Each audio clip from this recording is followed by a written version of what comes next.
Are you there? Are we connected?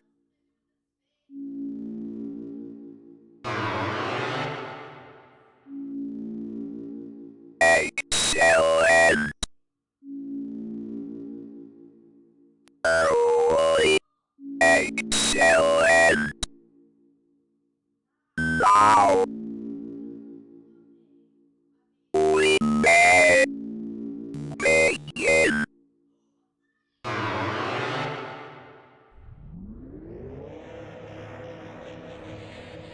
Fair warning, this video will contain spoilers for Deltarune Chapters 3 and 4. If you've not played them, or Deltarune Chapters 1 and 2 somehow, click off this video, unless you are okay with spoilers. Go play the fucking games. Hello, my name is the Autumn Leaf, or just Autumn or Leaf, or whatever the heck you want to call me. So, I recently played Deltarune Chapters 3 and 4, and wow, they were and are the best chapters we have had so far. Almost no one could have predicted how chapters 3 and 4 would go. Especially the secret boss for chapter 3, the Roaring Knight. The Roaring Knight is technically a secret boss, but that title mainly goes to ERAM. We thought we were gonna get them really late game, at least chapter 4, not 3. And it's the secret boss. Not because you have to find it, but because the fight is so hard you need an extra item in order to even have a chance at beating it.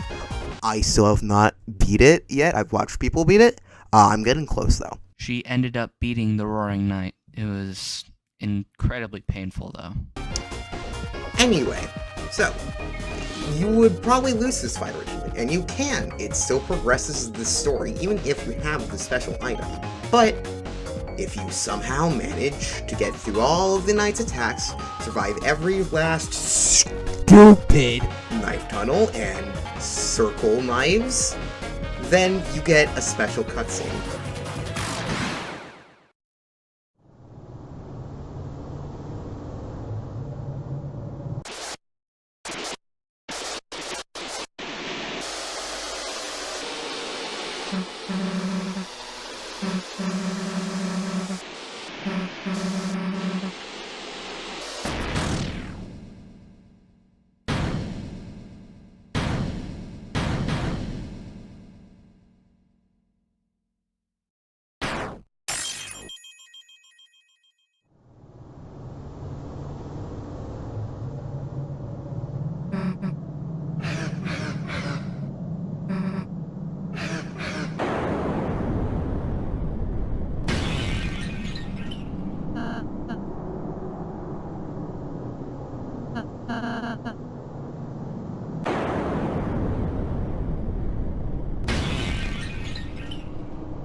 Pretty eerie, huh?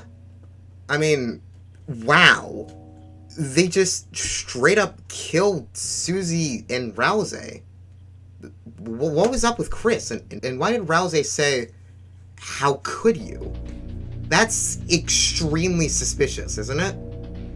Well, that's the main point of the theory, Kris/theory. The theory that seeks to explain why all of this happens by saying Kris was the one who swooned both Susie and Rousey. Today, I would like to explain both sides of this coin, of if they did, or if they didn't. I do not have a certain opinion on either one. I personally believe both are interesting in their own merits, and could both prove to be true. But without further ado, let's get into analyzing this cutscene. So, we start off with Susie gloating to the knight about having won the battle. Then, suddenly, when she's distracted, she gets slashed and swooned, something currently that only happens if your character dies and is not Kris, which is kind of weird already. And then Rousey goes to Susie's body on the ground, not lifeless, thankfully, and goes, "How could you?" And while they're not looking directly up at Kris, a lot of people say so, even though their portrait sprite is just one that was used from Chapter 2. So this really doesn't give much credence to that part of the theory, but it's still a relevant theory, nonetheless. Anyways, Rousey then gets slashed.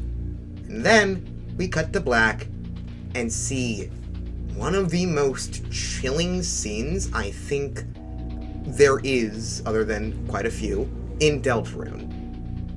We see the knight slowly bring down their blade on Kris's shoulder and force them down into a kneeling position as if they were knighting them.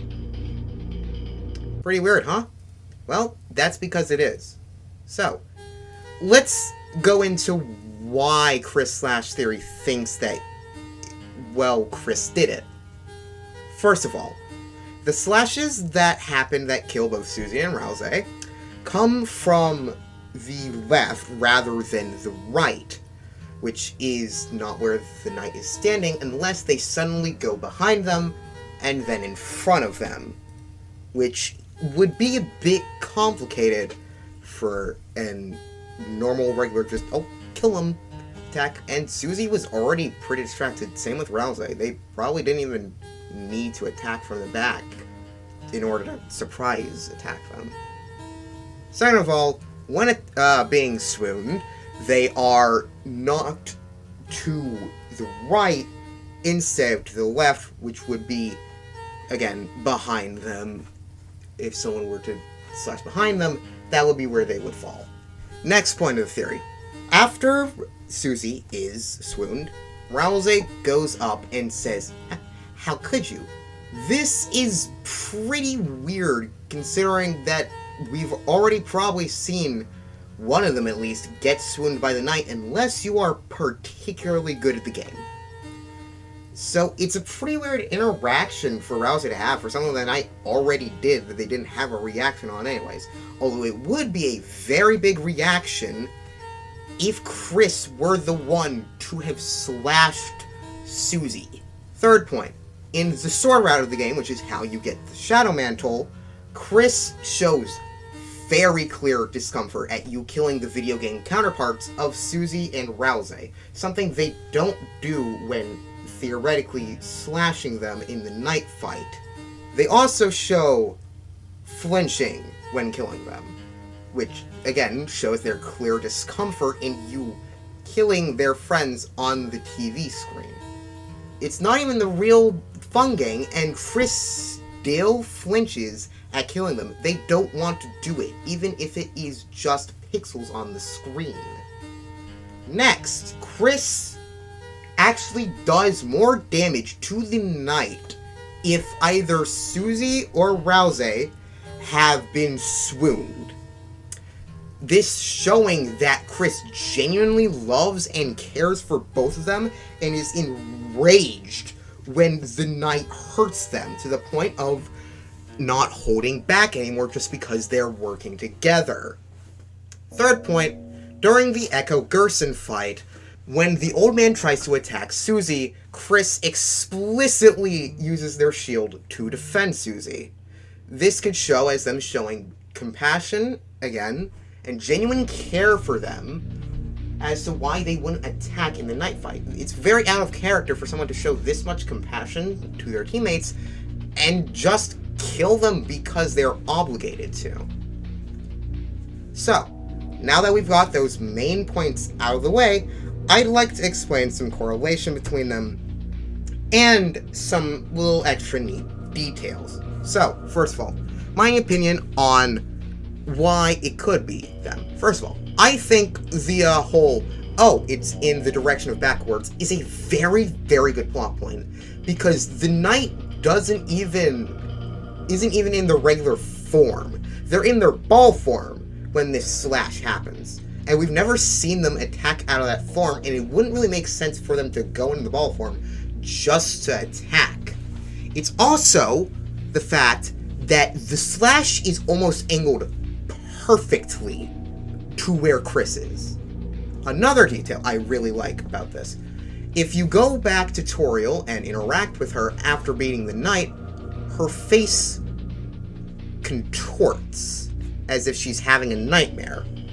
If you don't, she looks pleasant. Now, there are people who believe, and obviously not Kris' theory, that she's contorting because you got the shadow crystal, and it means, oh, something bad is happening. But I think that's honestly a bit too complicated for it, and I feel like it's easier to just go for their faces contorting because Kris, not you the player, it's pretty explicitly stated that in Kris' theory would be Kris themselves doing this, as obviously we don't want to hurt Rousey or Susie, unless you're a fucking sicko. But yeah, it's explicitly shown that A, the angle is coming from there, and that Toriel shows some clear discomfort. At what, we don't know, but it's pretty damn good chance that it's because Kris / their friends. Now, on the fact of them being knighted, why is that a specific detail that needs to be emphasized? Well, I think this could harken back to chess theory. It may not be entirely true, but on a chessboard, on each side, there are 2 knights. This could also serve as an explanation as to a neo-Kris knight theory, I guess. But perhaps the knight is knighting them into this second knight, which I think could just be a entirely awesome detail and could serve as them rewarding Kris in a way, or honoring them in a way, for slashing their friends. Now, on to my opinion on why they wouldn't be the one slashing. First of all, Toby Fox is really bad at placing sprites sometimes, and he just sometimes places them in the wrong way. But I feel like if he can patch out the Noelle Rose thing, he would patch out with the slash. But let's just say Toby Fox is kind of an idiot and just placed the sprite there without thinking on that. I feel like them clearly acting in discomfort when you kill the counterparts in the sword route and protecting them in the Echo Gerson fight, and then them being enraged with the knight if they kill one of the party members, serves as clear explanation as to why Kris would not want to hurt their friends, and why they wouldn't be the one who have done this. And I think that's some pretty good evidence there. Like, it'd be pretty out of character for someone who genuinely loves and cares for their friends to kill them simply out of obligation. However, unless they were obligated under the fact of life or death, possibly, it could be that the knight has so much power that Kris fears this and reluctantly does so. But there's another detail I'd like to share in how the sprite's face, and I know we just discounted for not Kris slash theory, the whole slash being the wrong way thing, but Kris doesn't move at all after, while Susie and Rousey clearly do. I feel like there would be at least some after image of Kris if they did slash them. And honestly, at first glance, it really does seem like the knight just slashed them themselves. Now, why Rousey would say, how could you? Honestly, there's not really that much of a good explanation to this. And I feel like it adds even more credence to Kris slash theory. But I want to hear out both sides. And whilst I don't have a complete understanding of both sides, I'd like to ask you, the community, in the comment section below, for possibly a future episode harkening back to this, to share your points, and I could cover them. Now, what can we interpret from this? Well, you can look at the points on both sides and decide which do you want to choose. It's up to you. You choose your own path. I personally choose to believe more in Kris slash theory than not, But I honestly think either way, I'm happy. It's fine. And I like hearing other people's opinion about it because it's neat, it's fun. It's what being a community is for.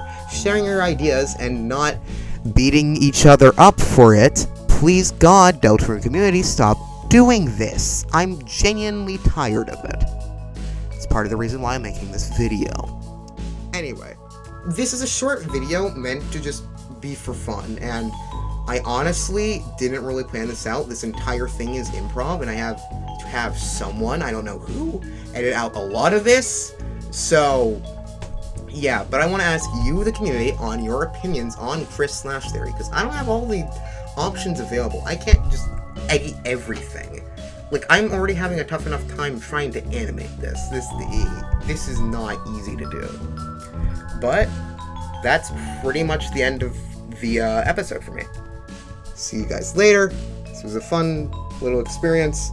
I hope to talk about some more theories later and how much I hate Jockington Connor theory.